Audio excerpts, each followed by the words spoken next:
संसार कल्याण करने वाले और देवों द्वारा नमस्कार किए गए श्री जिनेंद्र भगवान को नमस्कार कर पंचम श्रुत केवली श्री भद्रबाहु मुनिराज की कथा लिखी जाती है, जो कथा सबका हित करने वाली है। पुंड्रवर्धन देश के कोटिपुर नामक नगर के राजा पद्मरथ के समय वहां सोमशर्मा नाम का एक पुरोहित ब्राह्मण हो गया है। इसकी स्त्री का नाम श्रीदेवी था। कथानायक भद्रबाहु इसी के लड़के थे। भद्रबाहु बचपन से ही शांत और गंभीर प्रकृति के थे। उनके भव्य चेहरे को देखने से यह झट से कल्पना होने लगती थी कि ये आगे चलकर कोई बड़े भारी प्रसिद्ध महापुरुष होंगे, क्योंकि यह कहावत बिल्कुल सच्ची है कि पूत के पग पालने में ही नजर आ जाते हैं। अस्तु, जब भद्रबाहु 8 वर्ष के हुए और इनकी यज्ञोपवीत और मौंजी बंधन हो चुका था, तब एक दिन की बात है कि ये अपने साथी बालकों के साथ खेल रहे थे। खेल था गोलियों का। सब अपनी अपनी होशियारी और हाथों की सफाई गोलियों को एक पर एक रखकर दिखला रहे थे। किसी ने 2, किसी ने 4, किसी ने 6 और किसी ने अपनी होशियारी से 8 गोलियां तक ऊपर तले चढ़ा दी। पर हमारे कथानायक भद्रबाहु इन सबसे बढ़कर निकले। इन्होंने एक साथ कोई 14 गोलियां तले ऊपर चढ़ा दी। सब बालक देखकर दंग रह गए। इसी समय एक घटना हुई। वह यह कि श्री वर्धमान भगवान को निर्वाण लाभ किए बाद होने वाले 5 श्रुत केवलियों में 14 महापूर्व के जानने वाले चौथे श्रुत केवली श्री गोवर्धनाचार्य गिरनार की यात्रा को जाते हुए इस ओर आ गए। उन्होंने भद्रबाहु के खेल की इस चकित करने वाली चतुरता को देखकर निमित्त ज्ञान से समझ लिया कि 5वें होने वाले श्रुत केवली भद्रबाहु ये ही होने चाहिए। भद्रबाहु से उनका नाम वगैरह जानने पर उन्हें और भी दृढ़ निश्चय हो गया। वे भद्रबाहु को साथ लेकर उसके घर पर गए। सोमशर्मा से उन्होंने भद्रबाहु को पढ़ाने के लिए मांगा। सोमशर्मा ने कुछ आनाकानी न कर अपने लड़के को आचार्य महाराज के सुपुर्द कर दिया।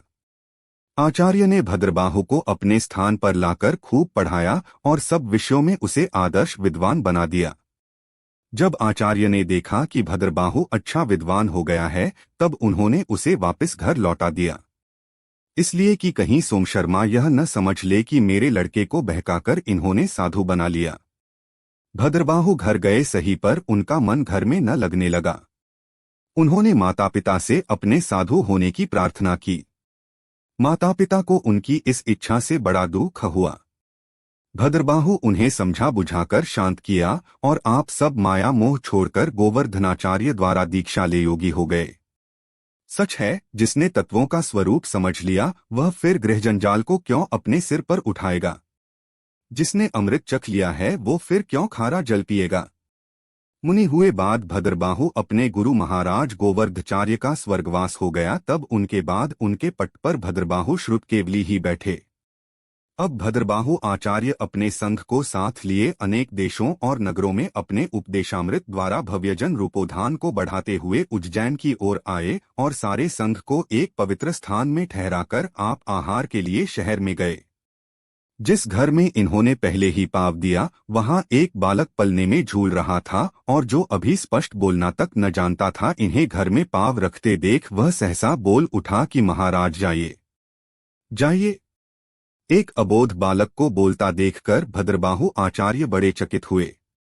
उन्होंने उस पर निमित्त ज्ञान से विचार किया तो उन्हें जान पड़ा कि यहाँ 12 वर्ष का भयानक दुभिक्ष पड़ेगा और वह इतना भीषण रूप धारण करेगा कि धर्म कर्म की रक्षा तो दूर रहे, पर मनुष्यों को अपनी जान बचाना भी कठिन हो जाएगा। भद्रबाहु आचार्य उसी समय अंतराय कर लौट आए। शाम के समय उन्होंने अपने सारे संघ को इकट्ठा कर उनसे कहा, साधुओं, यहाँ 12 वर्ष का बड़ा भारी अकाल पड़ने वाला है और तब धर्म कर्म का निर्वाह होना कठिन ही नहीं असंभव हो जाएगा।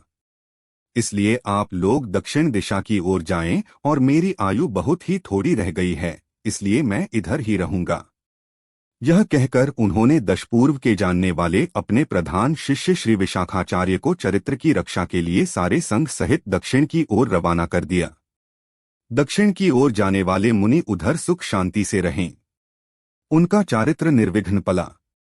और सच है, गुरु के वचनों को मानने वाले शिष्य सदा सुखी रहते हैं। सारे संघ को चला गया देख उज्जैन के राजा चंद्रगुप्त को उसके वियोग का बहुत रंज हुआ।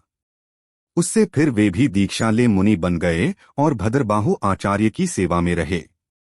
आचार्य की आयु थोड़ी रह गई थी, इसलिए उन्होंने उज्जैन में ही किसी एक बड़े के झाड़ के नीचे समाधि ले ली और भूख प्यास आदि की परिशह जीतकर अंत में स्वर्ग लाभ किया।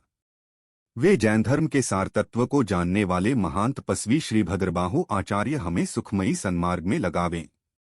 सोमशर्मा ब्राह्मण के वंश के एक चमकते हुए रत्न जिनधर्म रूप समुद्र के बढ़ाने को पूर्ण चंद्रमा और मुनियों के योगियों के शिरोमणि श्री भद्रबाहु पंचम श्रुत केवली हमें वह लक्ष्मी दे जो सर्वोच्च सुख की देने वाली है, सब धन दौलत विभव संपत्ति में श्रेष्ठ है। आराधना कथा कोश से 61वीं भद्रबाहु मुनिराज की कथा पूरी हुई। जिनवाणी माता की जय।